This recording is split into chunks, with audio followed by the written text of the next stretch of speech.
How's it going? My name is Victor, and I'll be guiding you through today's webinar.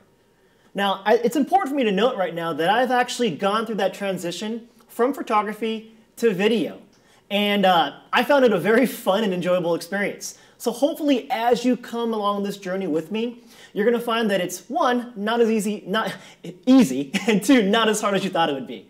Now, I do want to take a quick second and say special thanks to Cinevate for sponsoring this webinar. For those of you who don't know about Cinevate, they create filmmaking tools for every kind of filmmaker, from beginning to the advanced. And they've got some great videos and educational content on their website. So if you're interested, visit their website at www.cinevate.com.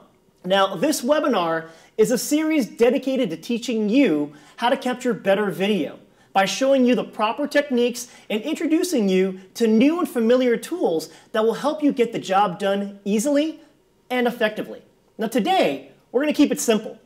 We'll focus on how to create compelling video using some tools you most likely already own. Now, for example, we'll talk about your camera and how to set it up. We'll talk about your lenses and, what different lenses look like. We'll talk about tripods and monopods and, how reflectors can be used, and we'll touch on your light meter and even how your computer can be used as a video editing device. Now, to many of us, this camera has only ever been used or viewed at as a stills camera. I remember when I first bought this camera, I just said I'd never use the video function. Now today, we're going to take a step back and look at the camera as an amazing image-making tool that's capable of so much more than creating stills. Now we're going to investigate what limitless possibilities exist when we start looking at the camera as more than just a photographic tool. Now, as a photographer, I love using DSLR cameras because they provide me an unparalleled image quality and an ability to create depth of field in my images. I also get to pick from a multitude of different lenses that will help me increase my creativity. The best part about it is I get all of these in one great, versatile, lightweight camera package. So, guess what? These are the same reasons I love using this camera for video. Now, we're essentially holding a camera in our hands that provides similar quality to the cameras currently being used in Hollywood. Now, in some instances, these DSLRs are actually even being used in Hollywood. The quality is there. So, let's start unlocking it. Now, there are a few things that I want to make sure we're all on the same page before we start using this camera for video. The first thing is to make sure that we're using the best video settings possible. Depending upon the camera you own, that will either be 1920 by 1080 at 24 frames per second or 1280 by 720 at 24 frames a second. If you have both options, make sure you pick the 1920 by 1080 version. Now, I'm going to show you how to get to that video setting on my 5D Mark II. If you have a different camera, this will hopefully give you an idea of where to find some settings. So the first thing I'm going to do is bring my camera up and hit Menu on the back of the camera. And that's going to bring up all of my menus. Now I'm going to find the Live View movie function setting and press OK. Now here, I just want to make sure that I select still and movie and ensure that that's selected. Click OK there. That's going to bring me back to the major menus, and I'll click again, Live View movie function settings. Click OK there. Now I'm going to scroll down to movie record size. Click OK. And then I'm going to select the 1920 by 1080 version at 24 frames a second. You'll see probably two different versions. You'll see like a 30 frames a second version, and you'll see a 24 frames a second version. I picked the 24 frames a second version because that gives me more of the cinematic quality that these cameras are really, really capable of. So past the camera setting, the next thing that we want to make sure that we're always capturing video at is 1/50th of a second shutter speed.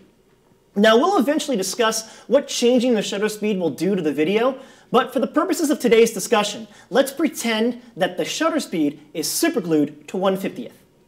The third thing to bear in mind is that you get to pick your aperture. Now, just like photography, aperture is our way of creating depth of field in video. And just like photography, we have to be very careful when picking shallow depths of field. Now, as a rule of thumb for beginners, I really recommend you stay at f4 or 5.6 until you get really comfortable.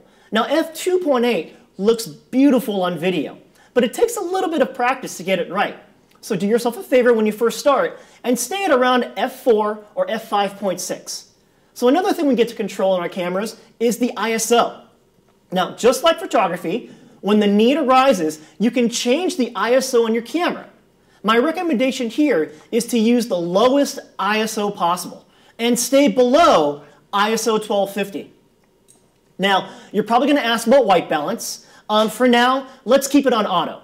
For those of you that know how to set a custom white balance, feel free to do one on your own. Just remember to change the white balance every time your lighting situation changes.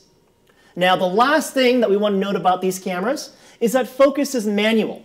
Now, as you will learn in the coming months, focus is a creative asset that will be one of those things we'll rely on the most as we walk the paths of becoming cinematographers. So, and now that we know how to set our cameras, I want to do a quick thing and talk about lenses really quickly before I move on. Now, since I'm assuming everyone here today is a photographer, I'm going to assume that you already know about different lenses and how they look and how they feel to different viewers. For video, things really don't change much, but it's good to keep the following things in mind. First, you're always going to want to set a scene with a wide-angle lens, like a 17mm or a 28mm lens. A 35mm lens is a great two-shot lens when you have two people in the frame. Now, a 50 or an 85 are great for medium shots of individual subjects. You can even use it to do something that we call a medium-wide shot. Now, close-up shots, I tend to do with 100mm or 200mm lenses when the scene allows me to. Now, in addition to our camera and lenses, there are a few other tools that will help us significantly improve our video. One of these tools is a monopod, and I'm going to grab my monopod right now. I use the Benro C38 with an attached Benro B2 head. I love this combination because, for one thing, it's really easy to set up. I'll grab my camera off the table, slot my camera into the ball head here, and I've got myself really, the first thing that's really important to stable footage is 3 points of contact. So I'm going to grab one hand, toss it on the camera, I'm going to put the other hand right under the lens, and I'm going to let the foot of the monopod really just support the video as I try to capture it. Now, the great thing about using a monopod for video here is simply because I get tired as I hold the camera for an extended period of time. With the monopod, I can really keep the camera as still as I can and capture as long of footage as I need to. A great thing about a monopod is that it's really versatile. With this monopod head, what I'm going to do is just change the position of the camera, and I can actually move the camera into a different angle if I need to get it above a crowd, for example. Now, as you probably wonder, my experience a lot in video comes from events and stuff like that. So in an event situation, the ability to keep the weight of the camera and the profile of my camera right in front of me is really important. So that monopod is great for that. So, you know, it's quick and easy to set up, and the most important thing is this camera allows me to get longer, more stable footage, and when I get longer, more stable footage, I can use more of the footage. You know, there's a great saying that I heard a cinematographer say is that, you know, if I don't film it, I can't edit it. And if really we want to get the footage that we can edit, we've got to go ahead and capture it correctly. Now, the next tool I'm going to touch on is a light meter. Now, I use the Sekonic 308 DC because it allows me to switch between a photography mode and like an HDSLR mode for my camera, my 5D. Now, just like in photo, I feel it's very important to use a light meter when establishing an exposure. Now, everyone will tell you that the back of the camera will allow you to kind of judge that. I don't trust the LCD screen on my camera, simply because I want to ensure that my image isn't over or underexposed. These cameras are essentially capturing 24 JPEGs a second. And since we have all experience working with JPEGs as photographers, we all already know that JPEGs don't have a lot of latitude when my exposure is off. So using a light meter will ensure that my exposure is on every time. Now, obviously, when the lighting changes, you got to get a new meter reading, okay? So now that we've gone over some of these tools, I really think it's time to talk about how we put them to use. So I wanted to give myself a little bit of an assignment. I wanted to say, you know what, I'm going to do this webinar and I want to show people all these tools and I want to show how I created a video using these tools that we see. So bear in mind, I used a camera, a few lenses, a monopod, a tripod, my light meter, and a couple reflectors. I even just used ambient lighting. Now, the point of my assignment to myself was to take my knowledge as a photographer and use some of the tools I already owned to create something compelling. So without any further ado, I'm going to show you the video. So enjoy it.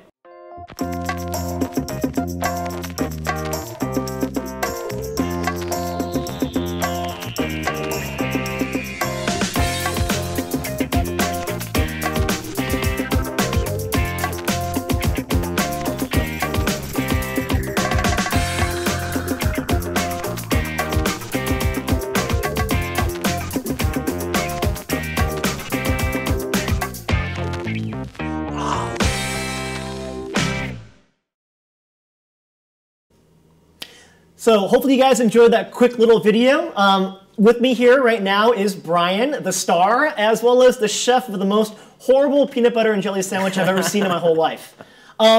So I think it was important to have Brian here because we had a lot of discussions before we kind of created that video, didn't we? And I think it'd be great for you to tell everyone what that process was like even before you pulled out the camera. So what do you think about that? Well, we wanted to have something that was simple to execute. One person behind the camera, one person in front of the camera. Basic location, and something that we could shoot with a minimal amount of equipment. And obviously we didn't bring any lights around, so that gave us the chance to be quick on our feet.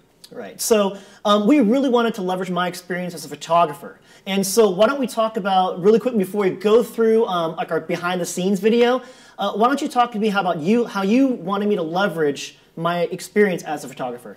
Well, you had your Canon 5D Mark II, you had your set of lenses, still lenses, a monopod and a tripod. So we took a look at the space and we saw what lenses we needed to use for which shots. And that really helped prep the stage. Great, and that offered us a lot of flexibility too, I think. So let's go ahead and why don't we cue the video and we're going to talk about it. So Brian, why don't you talk to us about this first scene here? So here we have, on a tripod with the wide lens, our establishing shot. This basically sets the scene and tells everybody we're in the kitchen and we're going to prepare some food. Now I think here we really want to stress that the whole shot encompasses Brian at the cabinet walking off, and this next shot here lets us really kind of change the camera angle, but again, Brian, you're doing the exact same thing, right? Right. I had to remember my actions so I could repeat them, and we needed continuity.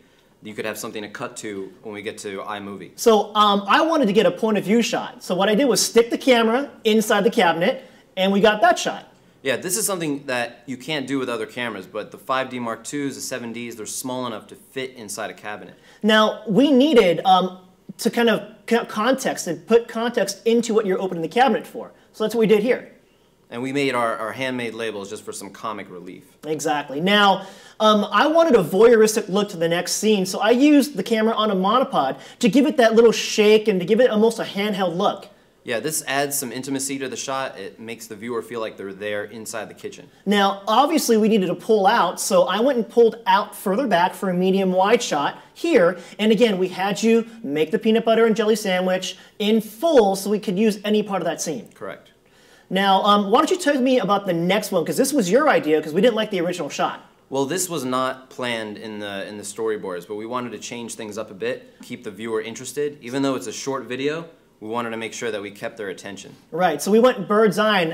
I got up on top of the counter and just filmed top down you doing everything, and we decided... And this is actually where our choice of props came into play, because you can see we have the red label, the red lid, the checkered lid for the jelly. So here we're just compiling a bunch of different close-ups of you creating this peanut butter and jelly sandwich to really help move the story along a little bit. Right, and we shot all this so we could have some coverage, so we had choices when we got to post. Exactly. Now here, it's another bird's eye shot of you just eating the peanut butter and jelly sandwich. And I think when we cut it in with close-ups, we really get a nice storyline happening. That's right. This is, yeah. So I can no longer eat peanut butter and jelly, by the way. I ate so many sandwiches. Well, you know, I think what really this video taught me was taking a simple action and adding different angles to it really allows me as a video person or a filmmaker to create something short, simple, and to the point. And we wanted to make sure that the concept overall was simple so we could execute it in a couple hours. Right, right. We've just focused on our shots. We weren't focused on lighting. We weren't focused on anything else. Just getting creative shots and telling a story. Exactly. So I want to show the video one more time. Now, knowing what you guys know about how it was created and what thought process went into it, my encouragement to you is, as you're watching the video, think about how you would improve the video, or even how you would take some of our ideas and make your own. You know, my hope is that we're inspiring you guys to create your own content here. We're going to take this journey together, and this is one of those things we need to do, is just go out and make some content. So Brian's going to go back into the chat room and answer your questions about the video, and we're going to watch that video one more time. So go ahead and cue that video.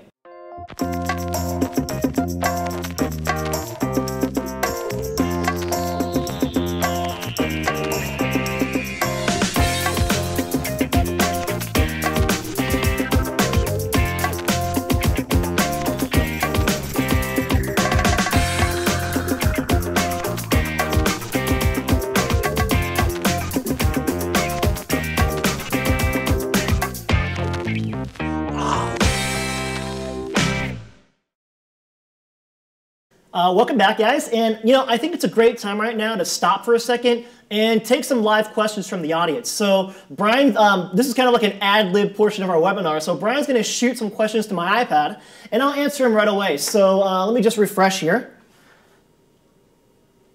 Okay, so the first question is, how long did it take to shoot the sequence? So I remember I got on a train, headed up to where Brian lived, up kind of by Elmsford, New York, and started shooting at around 10 o'clock in the morning. We continued to shoot for about a couple hours, stopped for lunch, and we're done with all the footage by about 1 o'clock, 1:30. So it didn't really take that long to shoot the entire thing. One of the things that helped that along was this idea of storyboarding. When you storyboard, you can lay out exactly what you want to do. We created a shot list. We created different things that would help us on the day of the shoot, because there's so many things going on, even with just two people, that you can really just lay out what you need. Now, for example, you can leverage the idea of a storyboard or a shot list if you're going to do a wedding or an event, for example. Like, there are always things that happen during events or during weddings that are pretty much always, like a cake cutting, for example, or a bouquet toss. So if you're doing an event, you can kind of storyboard yourself these events and know to capture those types of events and significant moments just because you've written it down in a list. The next question, let's see. How do you maintain focus with people moving forward and backwards? That's a great question. So remember at the beginning of the webinar, I said to keep our aperture at f4 or f5.6. Kind of the other half of that is when I'm using a wider angle lens, f4 has a kind of more depth of field than on a 17mm lens than it does on an 85mm lens. You know, there's obviously like reasons and physics behind that and stuff like that, but essentially when I knew people were going to be moving around, what I did was I chose a wide angle lens. I chose something like a 35 or 28mm lens, and I kept my aperture at around f4 or f5.6 to kind of keep that depth of field going. You know, I knew where Brian needed to be, and I knew where I needed to be, so I practiced the shot a few times, you know, dry running it, just to make sure I knew where my hands were going to be for the focusing and that kind of stuff. Really, it takes a little bit of practice. It takes a little bit of planning. You know, wide angle lenses are great on a DSLR, and changing lenses to help depth of field is a great choice, especially when you got moving subjects. So, for example, if I'm going to go and follow someone around, I'm going to put a wide angle lens on automatically and keep that thing at f4, just because I know more of my footage will be in focus at that point. You know, next webinar, we'll talk about focusing aids and focusing tools, but we really want to just get you guys out and about using some of the gear you already have so you can learn more about it. You know, the next question we got here is, what aperture did I normally use? I just answered that question. So for the majority of that shoot, I kept all of my aperture at about f4, and I think my ISO varied between ISO 1250 and ISO 800. I used my light meter to make sure that I was on target. And you know, it was just great having the light meter and great being able to set my ISOs properly.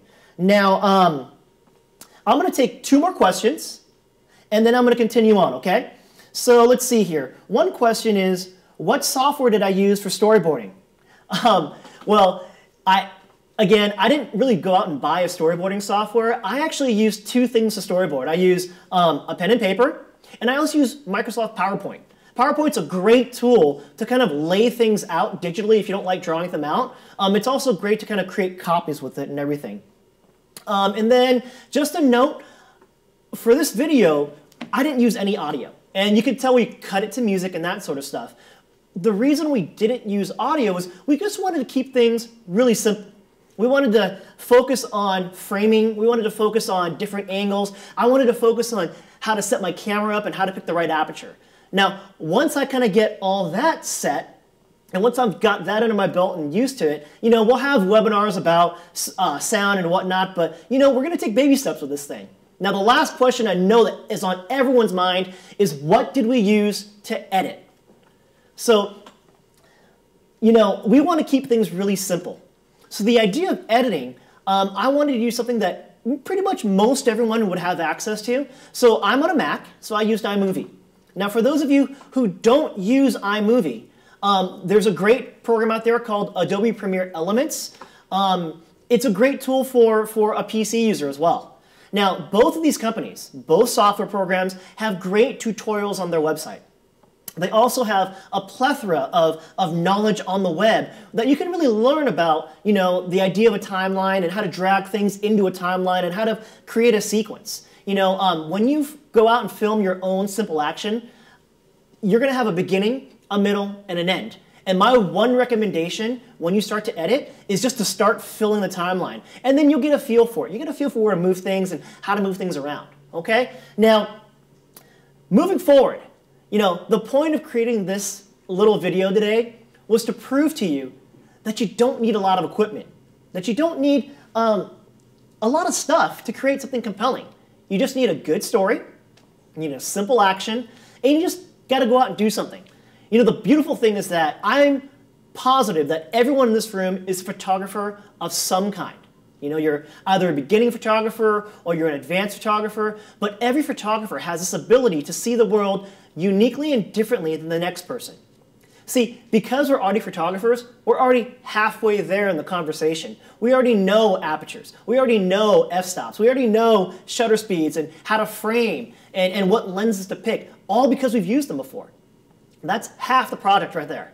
So as you guys go out and capture your own video, I wanted to leave you with one of my favorite videos by a company called Still Motion. Now, they're a great company. You can find them on Vimeo. It's Still Motion, one word. And, that's kind of like the pinnacle of where I want to be. They do some great stuff. So I'm going to leave you with this video. It's a wedding video that I think they call The Colonel. And, enjoy it and use that as inspiration as you guys go out to create your own content. And hopefully next time when you join us, we'll talk about how to overcome some things like, how to better focus and, how to better support your camera and what things will you use, when you want to move the camera. So join us next time. We'll talk about all that stuff. But in the meantime, enjoy the video and go capture something. Have some fun. 1, 2, 3, 4.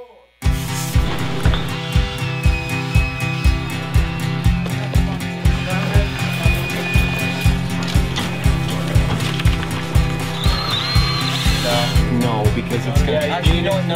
We can tuck in. No, we're not gonna tuck in.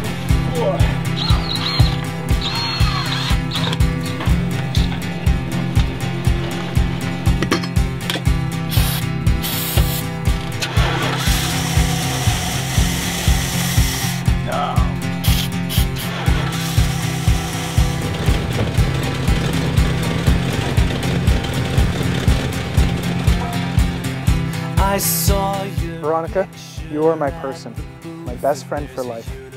I want to live with you and laugh with you, have you sleep in my arms and share our dreams together. I promise to always stand by you, to make you laugh when you're down, to rub your back when you've had a long day. Wait. Okay, wait on me. But you won't see me float, and you know I'll be sinking in. won't catch me. Run and try and catch me jumping.